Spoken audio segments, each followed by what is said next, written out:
You're tuning in to CraigCast, the best in Web3, blockchain, NFT, and cryptocurrency technology. Great reviews, incredible interviews with the leading people in Web3. I'm your host, Craig O. Join me on my live stream as we go across multiple platforms, talking to some of the best people in the space. I've done well over 100 episodes, full-length podcasts gone live on multiple channels. All that to be said, CraigCast helps my community to plot, plan, strategize, and implement their next moves. I describe myself as 25% DJ. The other 75% is really steadfast to make sure that I understand the long-term implications of this space. I want to bring information to you. We might not happen to the same NFT community, but we are all here, and the bigger bet is on crypto overall. How will blockchain affect a world that will be fully tokenized in the next 10 to 15 years? Where will quantum computing be? How will AI, as it's already been a disruptor, how will that impact us over the next 5 to 10 years? So everything that we do on this stream is long-term in mind. I'm your host, Craig O. Let's get to it.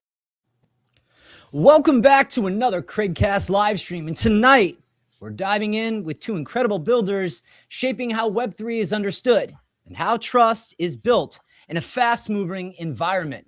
We'll cover Web3, AI, geopolitics, and where the current meta is actually headed, according to these two incredible guests. I'm joined by Leslie Motta, founder of Unscripted Network, focused on real conversations that cut through the noise and make this space more human and relatable. And then, of course, we've got Blue, host of PondTalk, the official Apu talk show.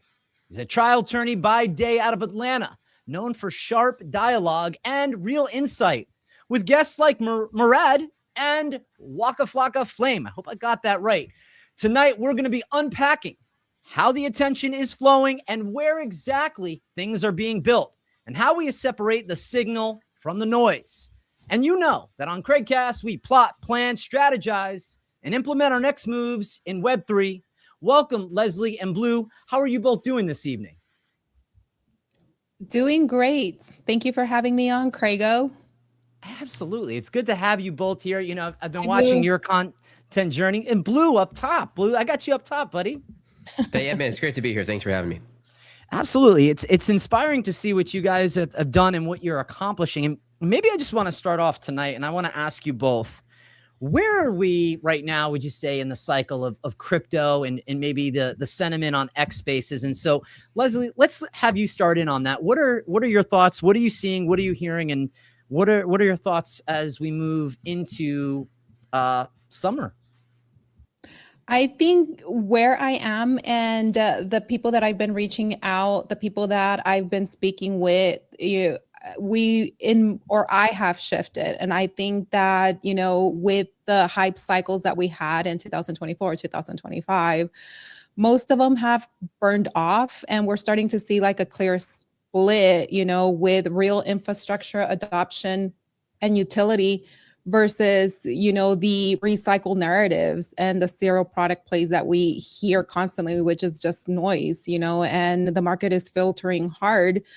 What people are looking for are things that are actual usage, revenue or distribution, and what can we really survive on, make money. And I think, we're starting to see a lot of AI being implemented in all of this as well. Yeah, I mean, look, it's made me more efficient. It helps with show prep notes, looking at with the intro. It's something that I pride myself on. Blue, what are your thoughts? What are you seeing right now on X? What is the sentiment, and how are you making your move as we head towards the summer months? Yeah, I mean, as far as where we are in the cycle, I have no idea. I don't know, and I don't think I've ever known. And I think it's mattering less and less. I think that we're reaching a point where there's no more timing this. There is just the inevitability that this entire system is going to be a solved game. And what's going to be left, especially in the meme space where I primarily reside, is going to be real communities, real culture, real history, real relationships. And that will be sort of what distinguishes the value from the lack of value. As for sentiment, it feels as though things are changing. It feels like people are getting a little bit more optimistic, but it's the volatility is connected to politics, and it's very difficult for people because it feels bipolar, and by design it is bipolar. So it's volatile to say the least, Craig. Yeah. Politically, then I just want to kind of follow up on that question. Politically, what do you think we need to see for crypto season to really blossom? Because I love the meme communities, and we're going to dive into that with both of you this evening. But what are your thoughts around that? Yeah, well, what do we need to see? Yeah, like what do we need to see? What's the vibe? What's the energy from the highest office in the land, who was supposed to be the crypto-friendly president, and we were supposed to all go Valhalla? What do we need to see for actually things to really start moving forward in a meaningful way? And we can maybe even talk about the Clarity Act, because I'm curious to get your thoughts on that as well as you. Yeah, Leslie. I don't know what we need to see. I don't know what we want to see. I think that's an even easier question. I think that the obvious answer would be stability, but the problem is that stability, definitely stability. But the more I think about that, I know that stability doesn't induce the kind of volume and parabolas that we want. So perhaps political stability, but I don't know if that's going to be enough anymore, to tell you the truth. I'm skeptical, but that's for me. I'm curious to see what Leslie has to say about that. I mean, do we even really know what we even want to see? Because at one point we said that we did, and then look at what happened. At one point when we thought we were truly decentralized and we first started to navigate this crypto space, we were all screaming and wanting politicians, institutions, because we felt and we believed that they were going to propel us forward and help with building, this blockchain structure, this infrastructure. And now that they're here, it kind of feels like now they're market manipulating everything that we're going through. The crypto, it's up and downs. At one point when we started doing the crypto thing, when were you able to sit down and actually do TA? That was in traditional markets because it was easily manipulated, and it could. And at that point, when we were doing the crypto, it was very hard to do TA. And people, even TAs that do that traditionally will tell you it was difficult. Now, I don't even know anything about trading. And I recently started trading, doing perps. And now I'm able to spot those highs, the lows. And why is that? Because we screamed and we yelled, we want politicians, we want institutions, we want these big corporations in here, and that's going to help. And look at what they're doing now. In my opinion, they do market manipulate. Yeah, I mean, look, we're high liberty. We this isn't me one way or the other, but we're always looking for the big boss in the room. And as you said, perps, I was thinking about Aster. We were kind of talking about that. I was on Zach's live stream earlier today, and he was kind of talking about that this is a possible position to take in, or hyper liquid, right? Online casino. And that's really what I think, the crypto has become. But I still like the community sentiment around it, even when things are kind of in the wild and out spaces. Leslie, talk to me about your show. How did it get started? What are some of maybe your most memorable conversation? And then we'll run back over to Blue. So my show started in September, when I branched out on my own. And when I first started the show, I was very deep, and the crew that I used to hang out was around memes. And I used to do my show in regards to memes. And then at one point or another, I said, you know what? I don't want it to sound or, very pitchy and like they're shilling their project. I want to begin to talk to the founders, the developers, and kind of humanize the project. And can it be relatable? And will people tap in or buy into their product? And then I started doing interviews, and then it kind of evolved to what the show is now, which is Unscripted, where I feel like we should be humanizing the space versus, right now the space is very tech, very it's very how do I want to say it's at a point where the information is very fragmented. The information or the coverage that you see in a lot of interviews could be very often technical or biased, and the human stories behind the innovation are missing. If you look at traditional marketing, like your Adidas, your Nikes, soft drinks, to me, I relate to jarritos because when I was a child, I used to drink those.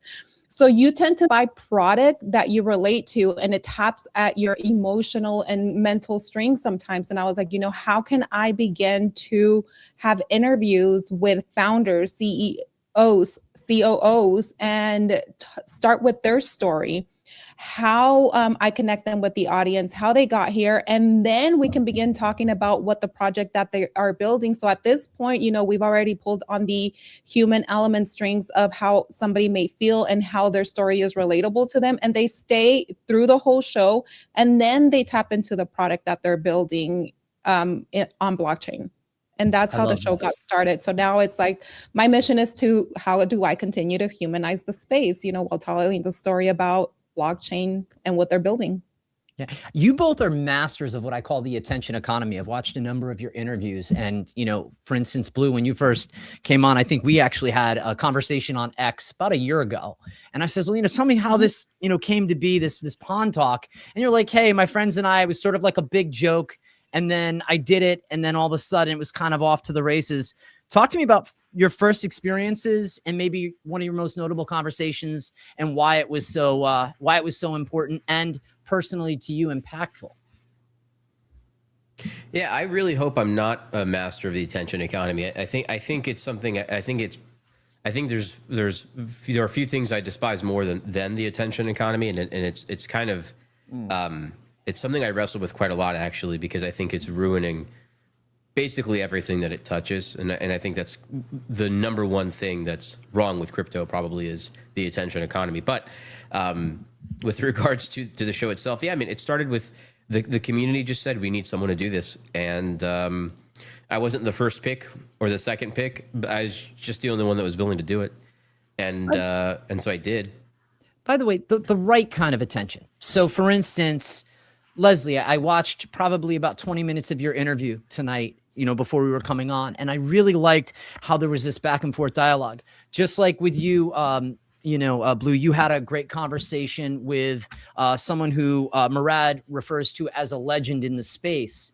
And the attention economy in regards to doing and talking about the right things and people's backstory is really what I mean, not the attention economy of, stapling, a green frog to your head and then putting your face sideways so that people go and buy something on the blockchain. Very different things. Sure. Yeah. That was an interesting analogy, wasn't it? Yeah. So, it started, absolutely. It started with that. People just wanted in the community, they wanted to see if it's possible, if they could do this. They thought it'd be funny. And it was. I had already been kind of thinking about doing this anyways, to some extent, at least. So I already had the first few guests kind of lined up, because at the time I was actually sunsetting my own show that I was doing separately. Anyways, and it just kind of took on a life of its own. People really resonated with it. It was very different. It was the first time that a community kind of birthed its own product, its own entertainment product. So in that way, it was the first of its kind. But it was also the first time, I think, in crypto that somebody came out from the perspective of, I don't know anything. Let's learn together. And I think that was really magnetic. I think that was very different, and people enjoyed that. And then at a certain point, it really just turned into to just let's explore this space together, and let's. I recently was on a call with someone who you'd never expect. I mean, this is a chief financial executive of a company, of a big company, that sort of somehow found me and emailed me, and we got on a call together. And he tells me, hey, I've watched like all your episodes, and this guy knew my episodes better than I did. It was really strange, or just surprising, I guess. And he says it's a window into the soul. It's sometimes the only and the best, he says, window into the soul of these different meme projects that are out there. And so that really just struck me as I got kind of an impression of where's the value in it for the audience, So yeah, your question was which episode was my favorite? Was that your question? Yeah, or one that's most memorable. Like, I have it right off the top of my head. I know mine. What would be yours, and then Leslie? God. Memorable. I have a few that are memorable. I don't know if this is favorite. I don't know, man. I don't know if I can choose just one. There are a few moments that my favorite moments in any show that I do. They're going to be the moments where I'm not talking about crypto. I had one moment that just sticks out to me right now with Weeping Plebs, where for the first 30 minutes of this show, we just talked about fly fishing, and I thought that was just it was so fun for me to learn about that with the audience, and you'd think that's ridiculous in a crypto stream. 30 minutes fly fishing, I had a blast. I had such a good time. So that sticks out to me. But there are so many. I mean, I genuinely enjoy what I do, and so that's why. I mean, you mentioned at the beginning these careers, and for me, it's it really isn't a career. For me, it's a passion. I really just enjoy this. Yeah, no, I hear you. And when I think of a career, I think about something where the sponsorships are continuous to get to do your passion or what you love to do. So yeah, I put career, or the word, social currency, the attention economy. It's really, to me, when I think about the word social currency, it's about credibility. You're respected. You're a person of your word. And that to me is sort of what you both embodied and exemplify. And as to why I was like, hey, I'd love to have you guys on. Leslie, most memorable conversation ended for the first 30 minutes. Were you talking about fly fishing? What? I can't pick one, because I think every conversation that I've had on the show since I pivoted to doing, humanizing the humans behind what they're building has told their own story. And I think I won't do them justice by picking just one, because each one has delivered something unique, something special. And they've been on a journey to get to where they are, and they've had obstacles, they've overcome things. And each story has been impactful, and it's very difficult to pick just one. Okay. All right. Wait, I have an answer for mine. Sorry, now I know. I do have a favorite, and there's a reason for it. My favorite stream probably has to be when I interviewed Arjun Sethi, for the co-CEO of Kraken, yes. And for the sole purpose that it was just he's written many articles, and so I read all of them before the stream, and when that episode ended, because I have my producers and directors and everything backstage, it ended, and he stuck around for a little bit afterwards, and we chatted a bit, and he left, and I just kind of break down and like I sigh, and I'm like, oh, and they're like, what? I'm like, it is not easy to keep up with that guy. That is difficult. And so it was the most, I guess, intellectually challenging discussion I've had, for sure. And for that reason, it was, I think it might be my all-time favorite. I love that. And I want to share mine with you guys. A kid called Beast, Rafsby, one of the most anticipated NFT launches. I think it was in 2023. I hope I got that right. 2023 or 2024. I had him on 2 years ago. And, when I was leading up, with your guests, you want to have sort of a vibe or an energy at the beginning. Hey, can you retweet the space? Can you add a comment? I just want to bring people in. I want them to experience a little bit about me, but more importantly, I want the community that will be on here tonight that's, following my content to just connect with you. I mean, it was funny. Easy was like, I love Leslie. I was in one of his spaces. So it's just nice to see that vibe and that connectivity. But he's like, look, you only got me for an hour. And, if I like it, I'll retweet it. Well, not only was he on for 2 hours the first time, but he actually ended up gifting me a beast within the collection, and he retweeted it. And so to me, that was sort of the art of the conversation. Now, Speaking of conversation, Blue, you find yourself in courtrooms. So I have to assume your BS meter is up to the roof when you're dealing with your clients in the courtroom. How does that translate to what it is that you do in front of a mic for your show? It doesn't really. Look, the skills mechanically are the same, right? It's an interview at the end of the day. An interview is an interview. I don't get to be as adversarial on the show. I also don't want to be clear. I don't like to be combative or adversarial on this show. I get enough of that in my job. But there have been times where I'm really holding back, where I'm like, man, if I'm dealing with someone who I think is, and I don't actively knowingly bring them onto the show, but if I see them on the timeline, or if I learn that there's an opportunity to bring them on the show, I think, man, I'd love to bring, this con artist up here. I'd love to bring this scammer up here and just eviscerate them. But I don't, and I try not to. I think I've only ever, it doesn't really translate. You don't get to see that part of it too much, but I guess it helps me with interviewing at the very least. And by the way, we're going to talk about Rave in a second with Leslie, because she called something pretty early and quite impressive as I was going through. I look at it as trollery. So when you see something where someone launches token after token, you'll call it out. Don't make it personal. Have some funny memes, go back and forth. And there are a couple people in this space that are good for it, but don't fall too far down that, because you don't want to create a tailwind of negativity. I like to say, be a delightful politician, enough so that you've got more people rooting for your success than your demise, and overall you'll be good.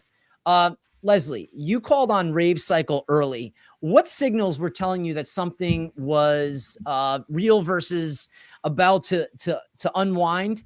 What were a couple of the things that you were on the lookout for? Because this was pretty big news.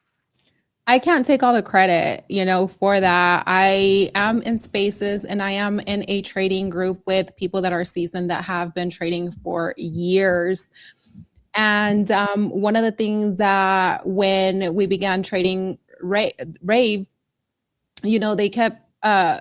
we kept going over the charts, the volume, everything. And they're like, be careful, be careful. So we started scalping, not long-term, but, scalping it.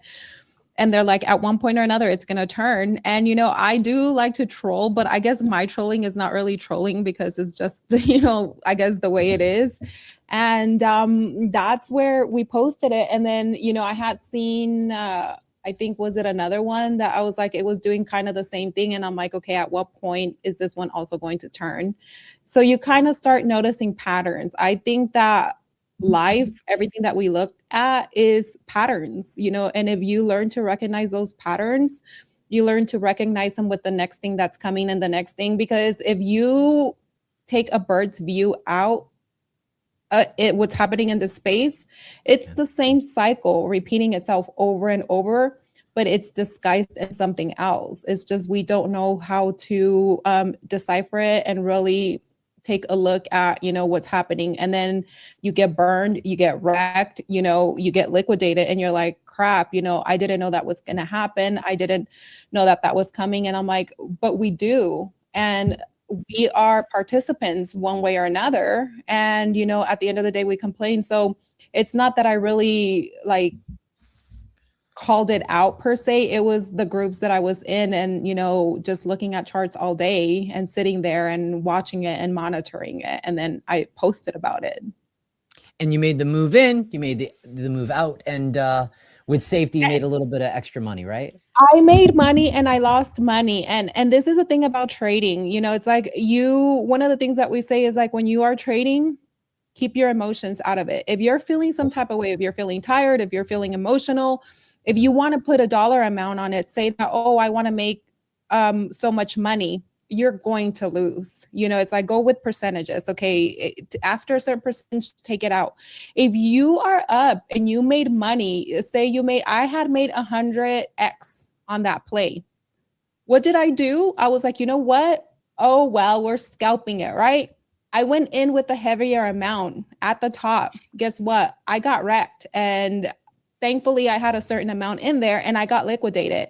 And those are the things I need to post about that too. And those are the things that we don't post about. We only post about the positive. We only post about the wins. Yeah. We only post about the greens, but we never post about the losses. And a lot of the times a lot of people that are trading are going through losses. A lot of people are feeling some type of way, and they're seeing all the green, they're seeing all the positive X's that we're making, but they never see the negative. They never see the raw, they never see the real. And I told one of my friends yesterday that I was talking to, you know what, I need to start posting the losses too, because if I am here to humanize the space, to really tap on the emotions and the feelings, the realness, the rawness, the truth, why don't we post our losses? Why are we so embarrassed? But you know why? Because people shame you. People make fun of you. People say crap because you're taking wins, you're taking profits, which at the end of the day, isn't that what we're here for, is to make money? So, I mean, we also have to post well, we don't have to, but, I think we should. Can I ask Leslie a question? Sure. Please.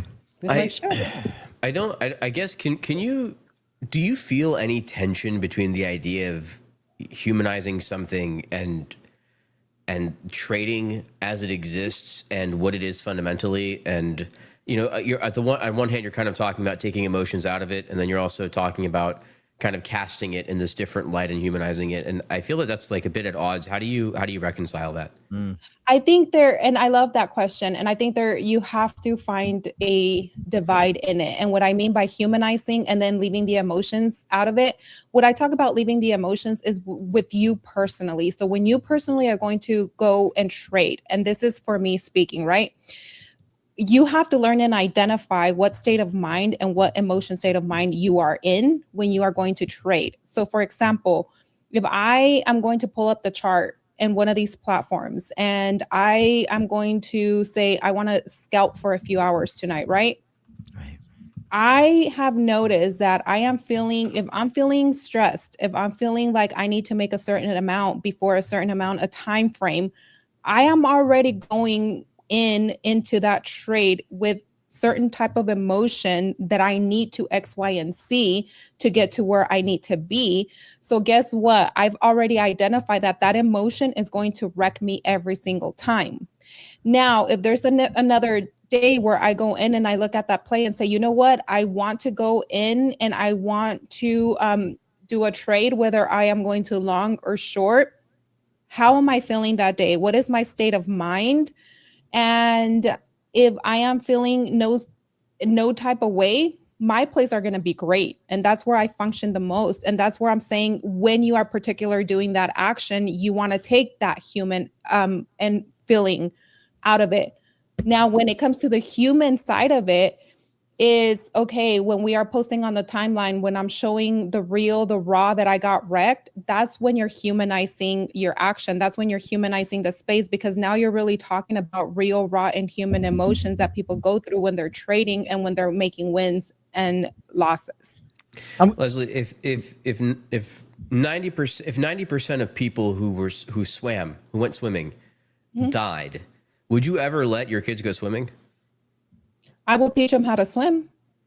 Well, if 90% of people who know how to swim, died, would you let your kids swim? Then you have to understand, why are they dying in the first place? No, but my question though is, would you let them swim? If they wanted to swim and knew how to swim and learn how to swim. Remember, he's an attorney, though. Are you backing my witness into the corner?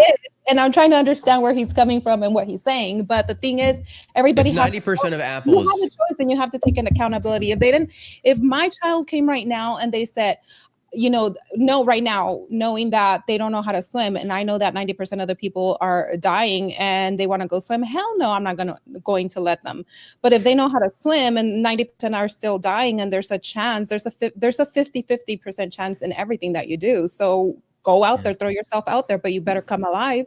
Well, so I guess what I'm asking is, when we know that 95+% of traders lose money, how can we ever kind of talk about this in a way that's... Let me throw something. But Blue, let me throw something at you. I think probably the key word, the key word is transparency. So I think it's how you deliver that transparency while also keeping credibility in play. Go ahead. But I think there's, and I like your question, because I think there's a lot to it. And, I was part of that 95% of the people that lost, but I can speak on my experience and some of the experience of people around me, is because at one point or another, you're surrounded by a certain type of, timeline, people, etc., that will just be like, go in, go out.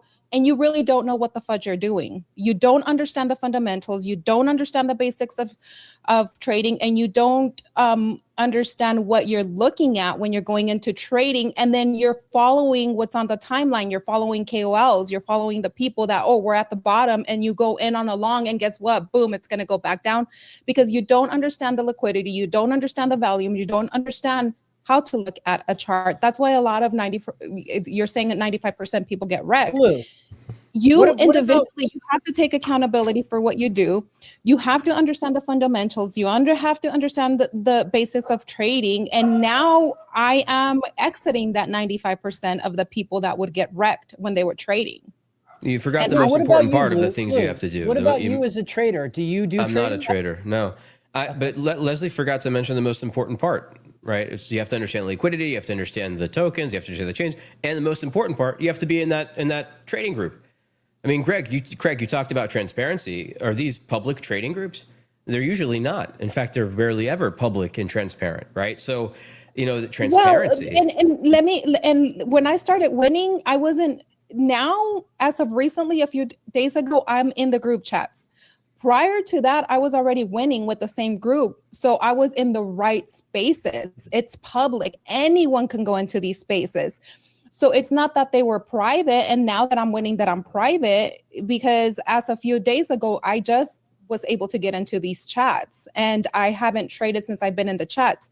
I've been trading with the same people for months now, and I took it upon myself to take the responsibility to educate myself and learn it. And I said, you know what? I am tired of getting wrecked. I am tired of losing my money. What am I doing wrong? And it's a self accountability that you swim better.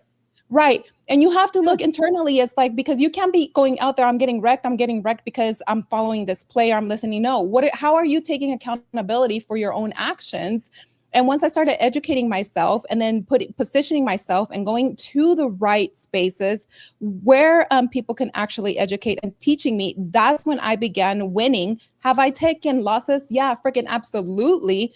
But I have more wins now than losses. But I decided to position myself into that and to take accountability. Blue, I want to ask you, right? So from my end, what I was hearing when you were just saying that you should have inclusive or exclusive groups, right? Exclusive, it's only for a select few to control everything else around. And then the inclusive groups will bring in everybody. There's either a membership fee. I've never joined the groups because I'm not a trader. I don't pay for any groups. So totally. Just disclaimer. Yeah, you're good. And I appreciate that. And I also really liked Blue's question about the swimming analogy. Blue, you know, when you did a poo, right? There was a certain market cap when you first came in, and again, love your show. At a certain point, you hit an all-time high, right? And you held on to a certain amount of token. And again, I don't know what your holdings are or anything. Was there ever a point where you're like, you know, I need to make some money here. I've got a certain amount of tokens. Or was there this idea that if you let go of any of the tokens, that there would be what we call sell shaming as what they call KOL? I call it a QCC, quality content creator. I don't like KOL. My opinion's no more important than yours in that regard. But how did you navigate that pond, no pun intended, when you guys were really off to the races and Apu was doing incredibly well at that time? The answer is no.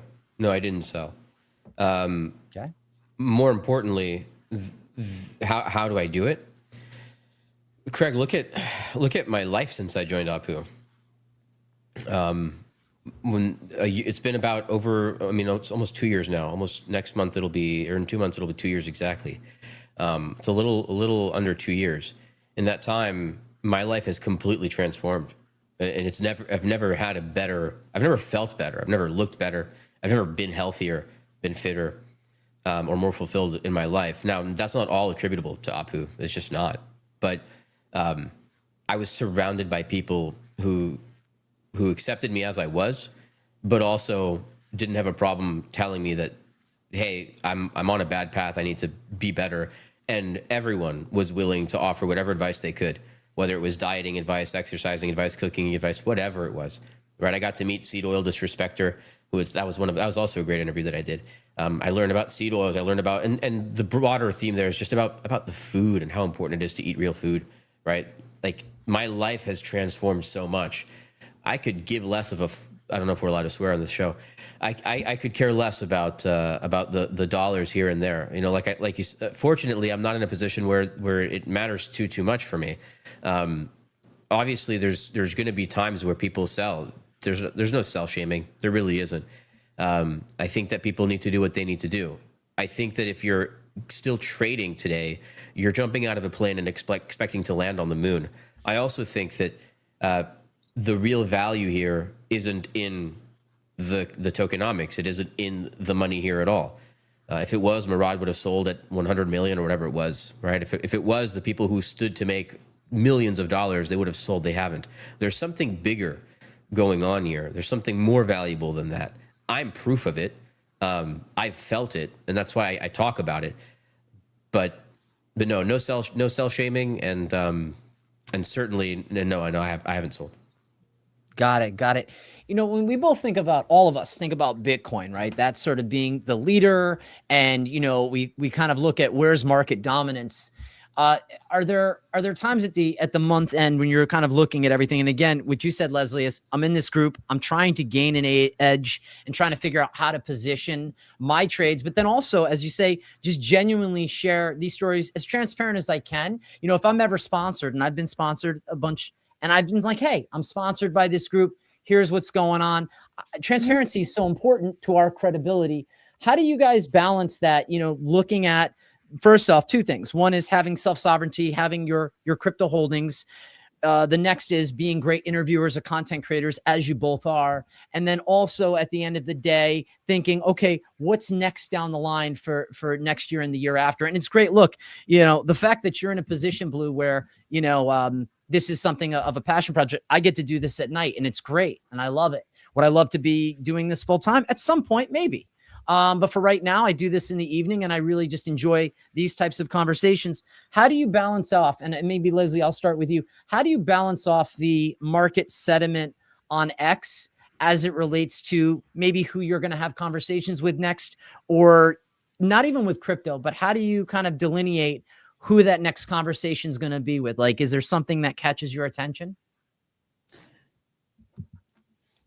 I don't let the voices of X dictate who I am going to have as an interview. When I do reach out to people that I am going to interview, they either come to me by referral, or I've seen them around, even if they're small, because small accounts, you know, doesn't mean that they're not building something great or that they don't have, you know, a big audience elsewhere, or, you know, that they don't have, you know, certain type of connections. To me, I've always had the mentality that if you're going to put yourself out there, you're going to be on social media,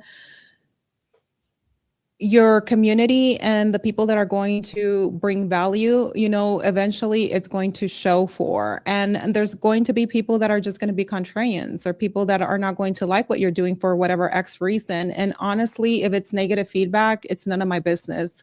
That's their business. If they're not sponsoring my show, if they're not paying my bills, and even if they were paying my bills, you know, it's none of my business. If you're not sponsoring, if you're not this, if you're not that, then you really don't have a say so. And people that are going to sponsor or invest in you is because they see value in you. They see quality and they like what you're doing and they want to invest and they want to put their logo on your show.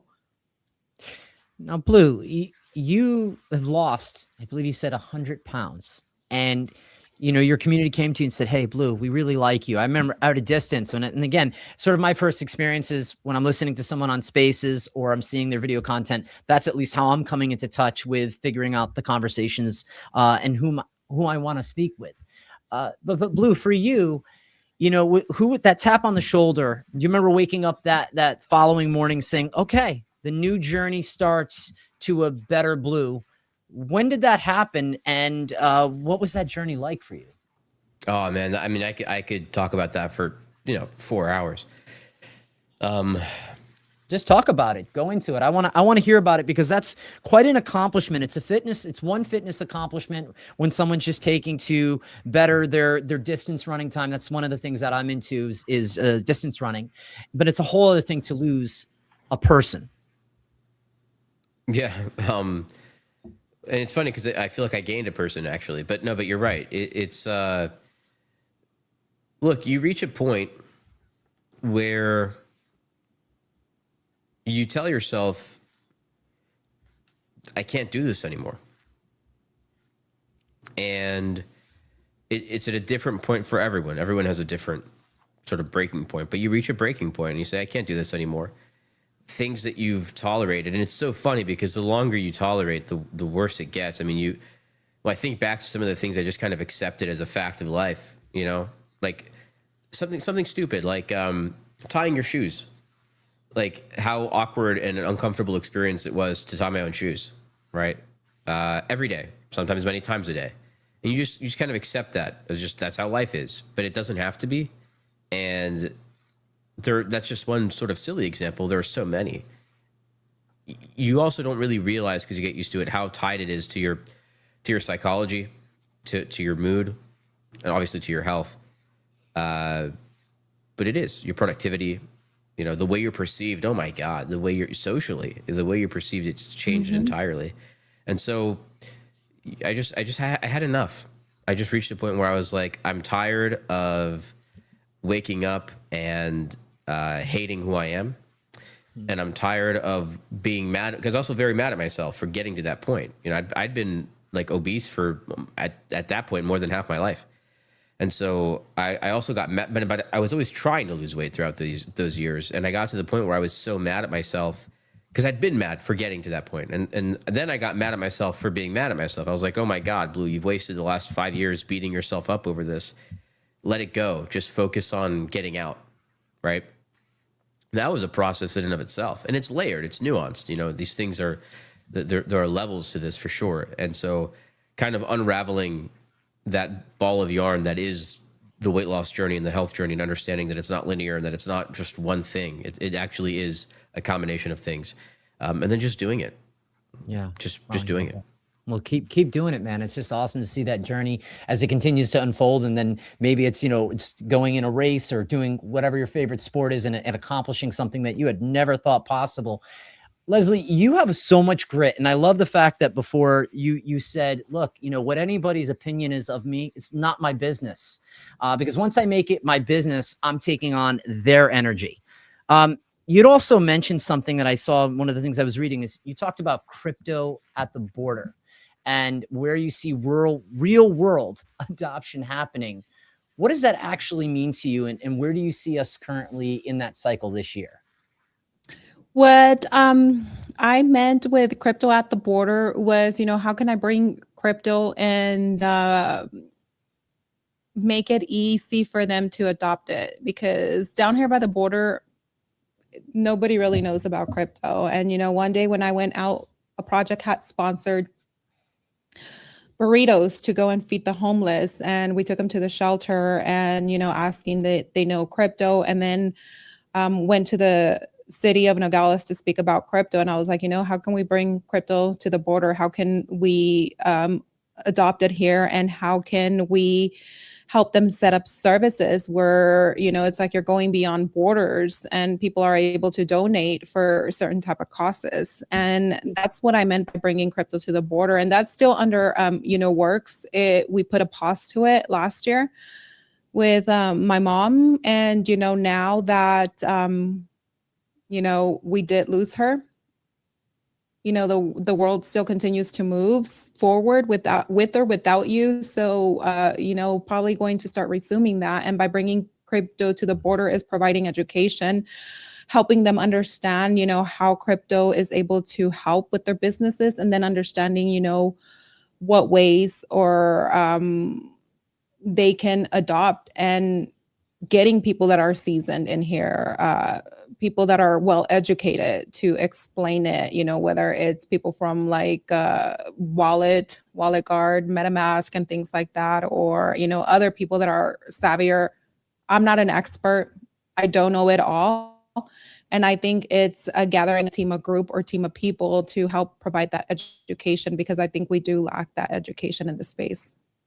Tangent, by the way, is probably one of the most user-friendly wallets. I don't know if you both know of that, but it's a wallet that is, you don't have to charge it. It's a card. You can tap it. Super easy to use. And so I love that. I love that memory. So you and your mom would go and feed the homeless, and as you were out there. No, I didn't go with my mom. Okay. I was going by, it was my brother. And what I meant with mom, you know, she was going through cancer and I was helping her out with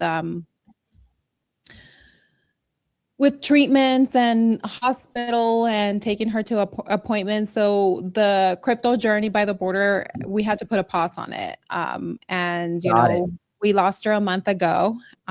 So my condolences.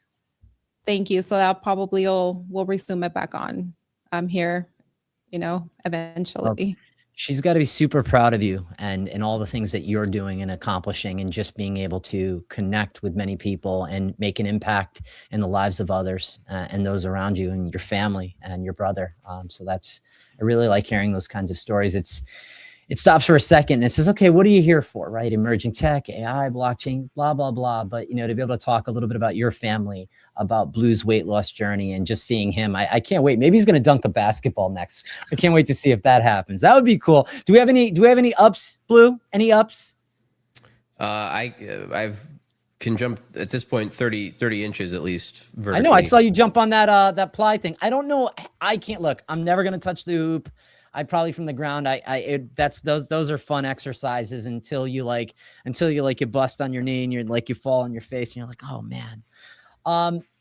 I do want to talk to you guys a little bit about NFTs, right? Because we kind of talked a little bit about Craig. Before we do, I just want to say that I'm very sorry for Leslie's loss. I just didn't get to say that, and I heard that, and I'm very sorry for that. It's awesome that you get to use her memory for something like so good and beneficial. Thank you, guys. I appreciate it. Yeah, I lost my mom in 2015, and still not a day goes by I don't think of her and for my amazing children that she didn't get to meet. So I get you. Okay, we're good. Not getting emotional. NFTs, right? So we talked about community. We talked a little bit about memes. And so instead of asking, what do you think of meme season to come back? I'm not going to do that shit. But when we think about NFTs, last week I got something I had always been wanting, which is I got an ape. I got a mutant. I always wanted one. It wasn't like ape follow ape type thing. I posted and said, this is Craigo's ape. And it was kind of like one of those things that just kind of represented something that was really special during that time that was, quite frankly, out of my reach. Will it go to zero? I don't think so. Will it go, back up to 100,000 fiat? Maybe. But do you guys like generative art, digital art, any NFTs, any PFPs? Just kind of curious to kind of unpack that a little bit. Oh, geez. There we go. What do we got here? Oh, Apu. Yeah. I mean, I love these guys. I love it. What collection is that? Just the greatest one of all time. The Apu Staja NFT collection. Send me the link on that. When you get a chance. I love it. Leslie, what about you? Do you have any NFTs? I love, the pudgy penguins, but I do love Pepe and Apu. Apu, once they started coming last year into my comments and just their face, and then somebody had posted one, I remember their eyes were like cross-eyed and they were drooling, and then they had this freaking pants on halfway, with a big belly. So, I haven't disclosed this, but a lot of people that have known me, 4 years, I was going through a hard time in my life. And I also gained a lot of weight, and I had lost like 70 pounds. So that specific Apu reminded me of how I looked in jeans. And it was related. And that goes back to the moment where it's like, if something, you relate to something.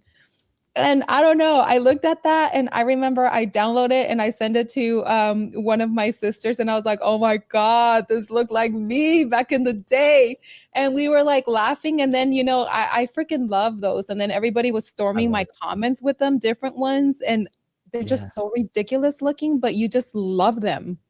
Yeah, I love generative and digital art. Next week, I'm going to have my dear friend Stephen Miller, who does color commentary, does a great job interviewing some of the world's foremost real life and digital artists. So really going to enjoy that conversation. And I have some really nice, beautiful art blocks pieces. So I love NFTs. And so that was just really cool. I really appreciate you showing me your wallet. That's really cool. And just some of the NFTs that touched you. As far as meme season, by the way, I want to give a quick shout out, if I can, to CoinZoom. I actually worked with them last year for about 3 months. It was incredible. I interviewed the CMO, the CTO, the CEO, and just as of today, they launched their token, is now on MEXC trading. And I have some of their token and really happy that they're doing well as a company. They're a US regulated crypto exchange, and they're doing some really cool things. So big shout out to CoinZoom. Memes. Was that like an ad read in the middle of the? Is that what that was? Not really. No. Did it sound like an ad? No, I don't know. Maybe I have no idea. I have no idea. When you mentioned Tangem earlier, was that all? What was that? Because of what Leslie said? No, or what was that? I love Tangem. I did a little work for them where they just sent me some free swag, and they sent me the ring one you could just tap with the cards, and they sent me a bunch of those. I gave a couple away as contests, but no, I just love good products in the space. Bring more users. We talked about the idea of mass adoption. How do you get someone who knows nothing about crypto where you are, Leslie, and be like, here, this Tangem wallet, download this app, boom, boom. Whereas with Ledger, oh my God, I have it. I like it. The Flex though, it's tough. Or the Ledger Nano S. Anyways, you got to charge it. Have you guys used the Tangent wallet? Huh? I'm actually going to be meeting up with them in Consensus, so I'm excited to learn more about their wallet. Yeah, I've had them on the show. I don't know if I'm a partner or affiliate. I don't know what the right word is, but I've had them on the show. They're the official wallet of PondTalk. And so I spoke with Anna. I think Jacobson is the last name there, and I've had her on the show. They're great. They're great guys, and I also really like it's funny because it's the reason why I have no shame talking about Tangent is because I actually bought and I guess advertised it or promoted it before there was any kind of relationship there between me and them. I just really loved the product. Yeah, Crypto Shilla, I think is his name. He was using it, and I saw it. And I was like, "Oh, this is cool." Because after, you're gonna appreciate this. So I had 4 hot wallets on my main computer. I know the shoemaker with no shoes. Like Leslie's already laughing. I lost between $30,000 to $40,000 one morning. Boom, gone. And then the community, Lamb Wolf, they said, "Craig, we love you. We got you." And there were a couple like big people from the space that to this day, one of them I don't even know. I'll never meet in person. And they were just like, "You're okay. Recover yourself. Stick in this because we appreciate you and all the short clips and all the interviews that you've done to elevate." I'm just part of just a cog in a cogwheel, right? And that was a pretty profound story. And after that, I said, if I'm going to stay here, I have to have cold storage. I have to understand how Ledger works, Trezor works, Tangent works, the different hot wallets. How do they connect? And that was the thing, is that if I wasn't going to do that, I shouldn't be around here, because if I'm going to talk about something, you can't feel like a fraud either, right? True. So I mean, it's just, that's just at the end of the day. So that's really cool though. I like that the ideas on NFTs. Where do you think with memes, right? And I think like an Ethereum meme season, but for me, this is what I'm going to do this time when that happens. I've got what I have. I'm going to take my hands, I'm going to put them under my lap, and I'm not going to move. I'm not going to buy anything. I'm not going to do anything. I'm just going to be there to positively support the communities, because that's what gets you into trouble, is you're trying to chase the next thing and the next thing until you just fall on your face, and either you lose your crypto because you moved too fast, or you just lost your money because you made the wrong bets and went away from great communities that just made sense and supported you all along. So I love the loyalty to Apu. Now let me ask you, Leslie, and then Blue, how often do you guys do your interviews? I do my interviews Monday, Wednesday, and Fridays at 7 Eastern Standard Time, 7 p.m. Eastern Standard Time. So 3 times a week. 3 times a week. And Blue? I don't know. We we used to go every day, sometimes twice a day, and then I kind of took a bit of a break and came back. I had to prep for a trial, and now in this like new season, I guess I'm technically in season 3 of the show. I'm just kind of doing it when I want to, just kind of doing the shows and the guests that are interesting to me. You asked that earlier about how we choose what guests, and I wanted to answer that as well. Please. I have 2 exceptions, or 2 sort of categories: people and things that interest me, and things and people that interest the community. And usually those are the same things. But if anyone in the community, in the Oppo community, says, "Hey, Blue, I got this guy and I think he'd be great, I'm really interested," let's do it. Bring him on, right? To me, the show really belongs to the community. I really see it as they own it in a way. So and it's happened, many guests came as a result of the community saying, "Hey, they just rate them and they want to see them and they want to hear from them." So I'm happy to do it.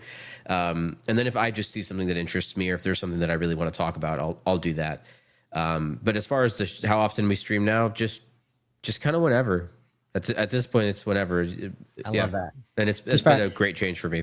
I've got it in my basement. And by the way, my grandpa actually showed me about fly fishing when I was a kid. I just didn't have the patience to sit there and do this. And he would talk about the technique. So do you have the technique down? I've never fly fished in my life, but you can watch it. It's still up. I just listened to Weeping Plebs talk about it for 30 minutes. And It was the most exciting thing in my life, because I've seen it happen so many times, and I was always around it, right. Just in my life. I'd be at the lake or whatever, and I would always look at them and be like, "Those guys look so silly. What are they doing? Why are they doing that?" So to finally understand how it works was just fun. But no, I've never gone fly fishing myself. Leslie, and I know we're going to be wrapping up in the next 8 minutes, and I want to just say what an honor it's been to have you both on. Leslie, what is your hobby? What do you do when you get out of the studio? And obviously, you've got your family, so I know you're staying super busy. But like, what's your thing to do to unplug from all of this digital life we have? I have no idea. Like my life has been upside down the last 2 years. So everything had shifted, priorities shifted. And now I have a little bit more time on my hands, which I have 100% been devoting it to this space.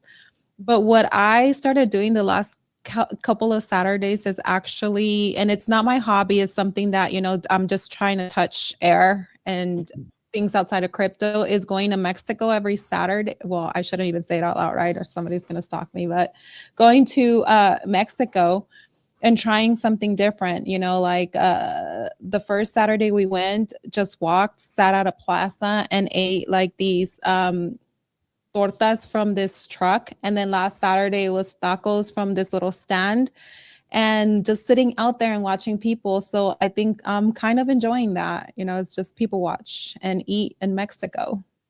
Hopefully I don't get sick one day because I'm just eating everywhere. No, I get it. I like to eat too. I like to eat too. It's funny. Late at night after the live streams, I literally go upstairs and I walk past the kitchen and I make a beeline for upstairs so I don't go to the refrigerator, because at night I get hungrier and hungrier and hungrier. That's why I load up on my tea. So I will have this habit to do.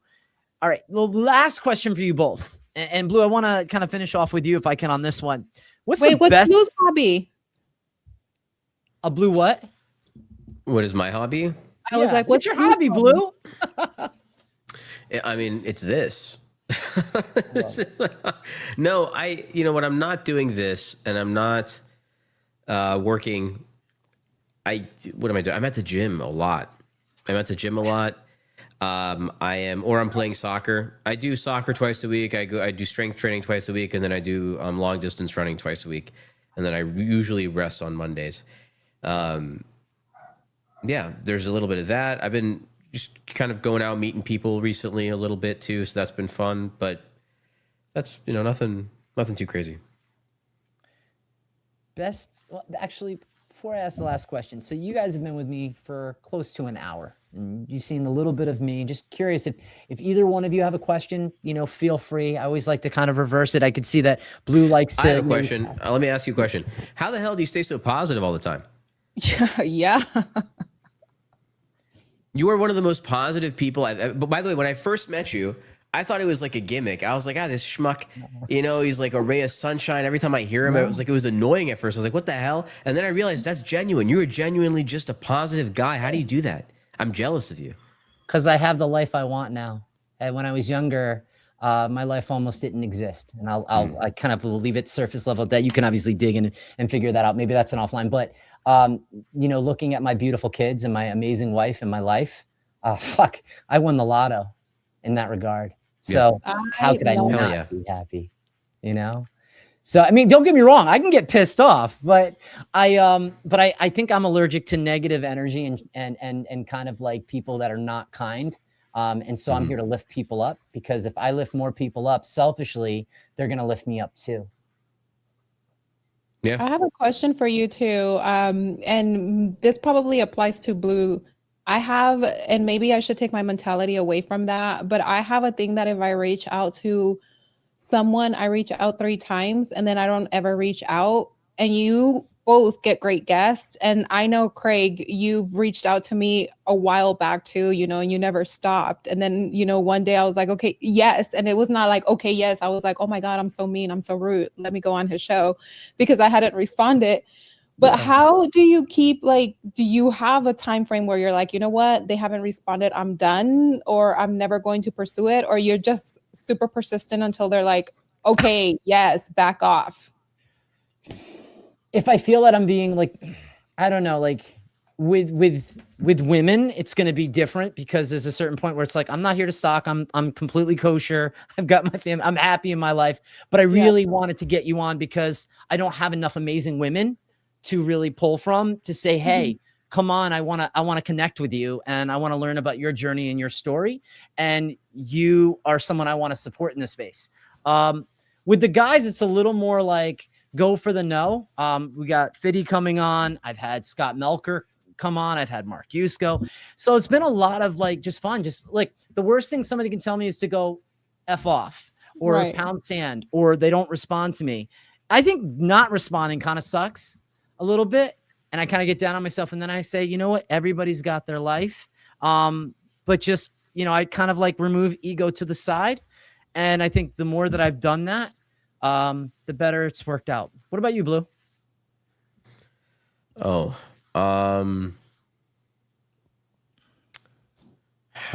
is the question? How do we deal with it?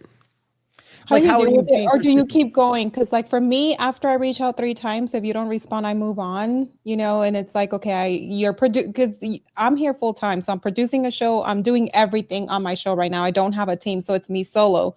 So my thing, I reach out to you, you know, by the 3rd time, I don't hear from you or you don't respond or blah, blah, blah. I don't reach out again. Like that's where I draw my limit. Do you draw a limit or are you persistent? Like if you want to get that, like Murat, for example, we're going to use him for example. Sure. I know he doesn't say yes to many people. It's like, were you persistent with that, or do you cut yourself off? Have a timeline? Oh God.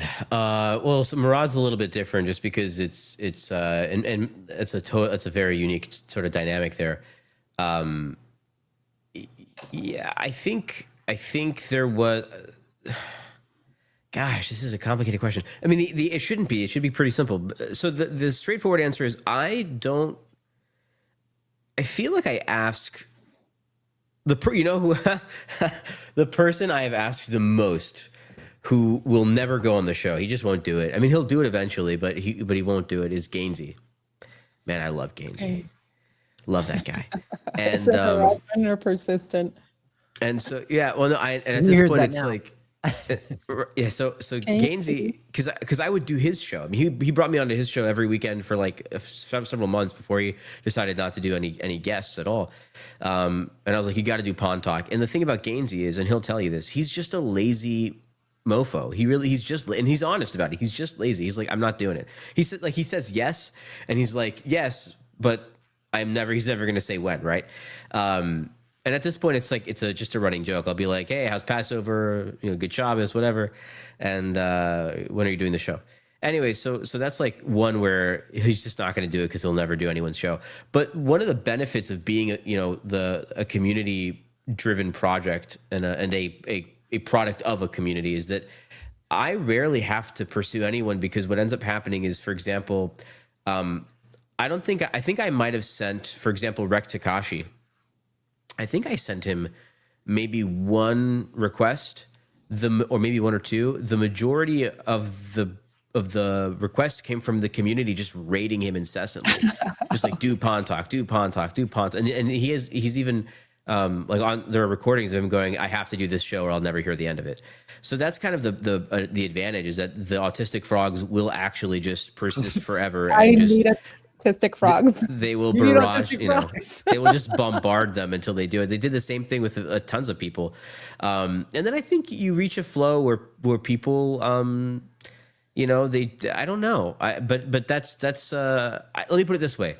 I wouldn't pursue too much, just because there's other things, there's other people, and I don't need to waste my time with it. Yeah. I wouldn't take it personally. The thing is that like you can see if they've read your message, you know what I mean? And if they haven't read it, then they're not gonna read it. You know what I mean? You can do like a screenshot and then like post it. Be like, you read my message, but you never got back to me. No, I think that sometimes, I was a lot like this when I was younger, where I needed an answer verbally, and that was just me being autistic. But like sometimes the lack of an answer is an answer, and you just got to take it and move on and be like, all right, I've had a situation once or twice where I DM someone, and then several months later they'll see like, oh, he's on with Wendy. Oh, he's on with this person or that person, and then all of a sudden, oh, hey, I'd love to come to the show, and I've been tempted to be like, but you know, we bring them on and it's all good. Like I try my best not to take it personally. For example, when this is done, I immediately am going back to work. I have a ton of stuff I have to do for trial. So, for a client rather. So I know people have things going on, and sometimes it's not even, it really has nothing to do with you. There's so many people who've asked to be on PondTalk where it just doesn't work for reasons that have nothing to do with them, and it's really not personal. And then eventually it does work. So go for the no. I think the worst thing is they say no, but at a certain point, it's like what you said, Leslie. It's like I reached out 3 times. In this space, like when I'm working during the day, I help seniors and their families navigate the continuum of care. And, you know, that you have to be really persistent with. And I love my job. I love what I do. And this is kind of a passion project at night. And so if I reach out a few times and there's not that, you know, reciprocal, I don't have autistic frogs working on my behalf. But I've had enough great interviews and I have great relationships and I have 2 new great connections. I'm here to just support you guys in your journey. And, you know, last thing I'll leave you guys both on is last week I get to interview Leonidas, who did the ordinals drop of the runestone. And then he created dog token, which was drop dog to the moon. And obviously I saw you shake your head. Yes. And now they're listed on Kraken and they're celebrating their 2-year birthday, and just watching the community come out and around it was special. And we got to connect as 2 new, as I say, friends in the space. I don't go, everyone's my friend, but I try to treat everybody as a friend so we can build an inroad or a relationship, so I can help to elevate what it is that you're doing. Thank you both for being on CraigCast tonight. This was really special. And there's that magic moment, and I don't know, you can't put your finger on it, but it's at not a certain timestamp where the energy just loosens and everybody's more connected with each other. And I appreciate you both being available this evening to have this dialogue back and forth. absolutely, Craig. Thank you. I just wanted to get one thing clear: is that the frogs don't work for me. I 100% work for them, and they know it. So they're saying, "Blue, go interview this person." It's not the other way around. But I appreciate it, and thanks for having me on. I appreciate it. Absolutely. Thank you. And everybody, thanks for tuning into CraigCast. I'll be on for next Tuesday evening, every Tuesday, 9 p.m. EST. I'll see you soon. Thank you for having me, Craig. Bye, Blue. See ya.